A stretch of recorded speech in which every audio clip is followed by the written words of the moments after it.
it up for Jazz one more time, ladies and gentlemen.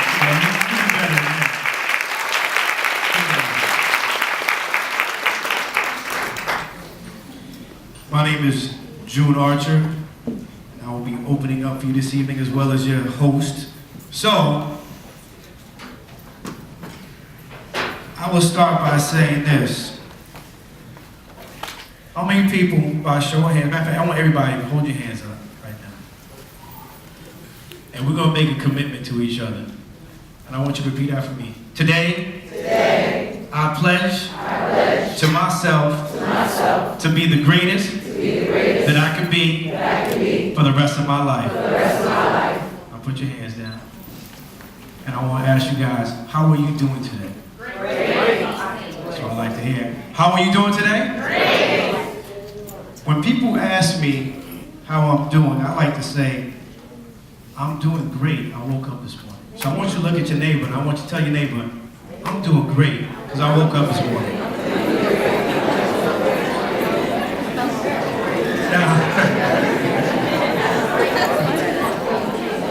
Now listen, the reason why I asked you to do that is, one, I want you guys to make sure that you leave here meeting someone that you didn't come here with. That's one. All right. Two is, I wanted to make sure that you really believed what you said and the person next to you believed what you said, and vice versa.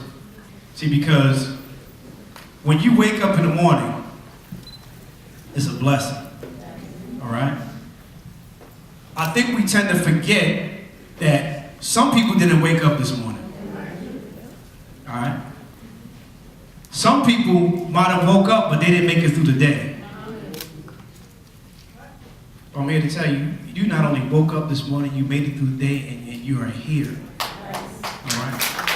So you can clap for that. Come on now. In the back, you got to clap. I'm not telling you what I think, I'm telling you what I know.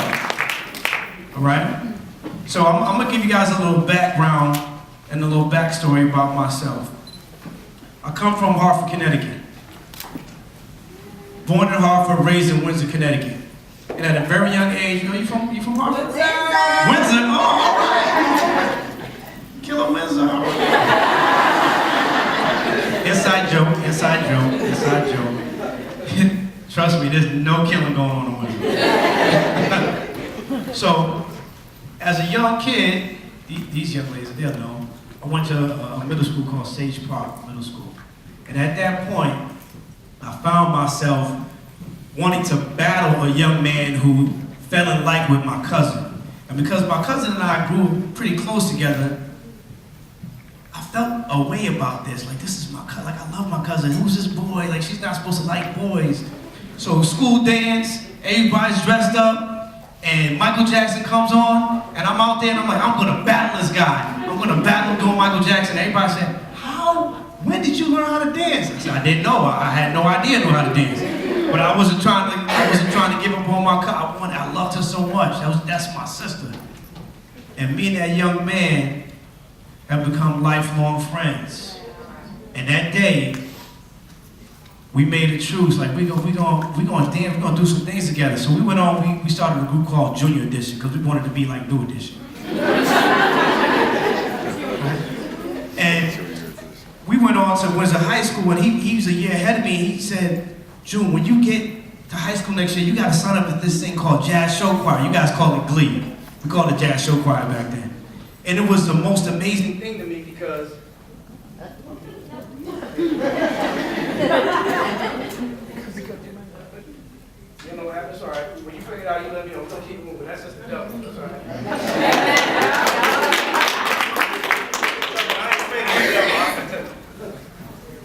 So,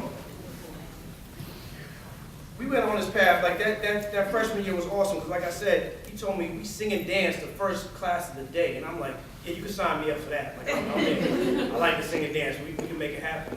But I never knew at that point in time that what he told me and what I was experiencing at that time would change my life forever.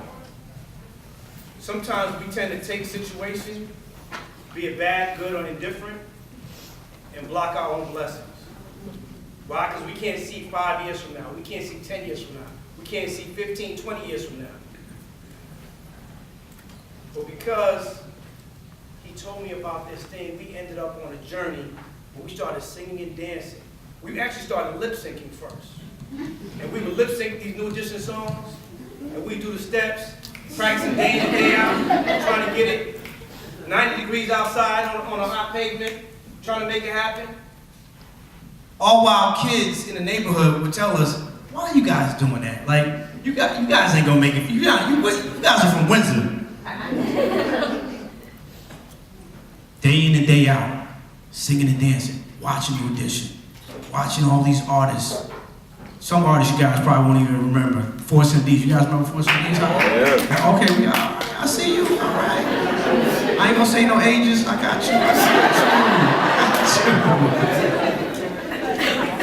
got you. So we went on through high school performing and singing and dancing, and then we found an opportunity where we entered this showcase.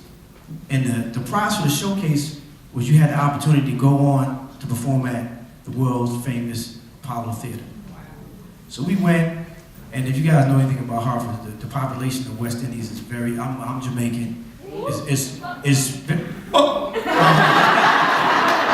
it's very West Indian driven. So I grew up in the West Indian Club, so we went on, we performed at the talent show, and we took first place, right? And then there was a young lady who came in second place, and she goes by the name of Anika Noni Rose, who's also my childhood friend.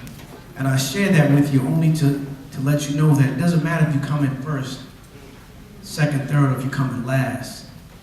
It depends on how far you want to go in life.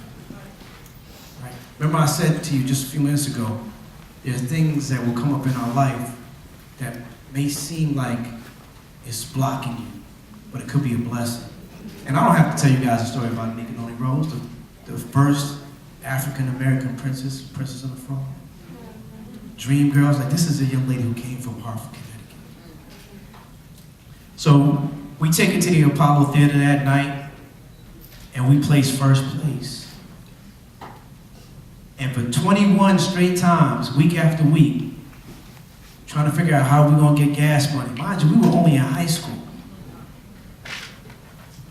Parents telling you, I know you're not gonna take this music thing serious. You have to get a job. You're gonna have to go to school, right? But we were so focused. Why? Because as young people, we have dreams. We dream, and as time goes on and life gets in the way, we forget about what made us happy to begin with. And we get these 9 to 5s, and we go to school, and we work hard to get these degrees. And we forget about what makes us happy the most. Now, I'm not saying that getting a 9 to 5 is not the thing. We are things that we have to do to make a living.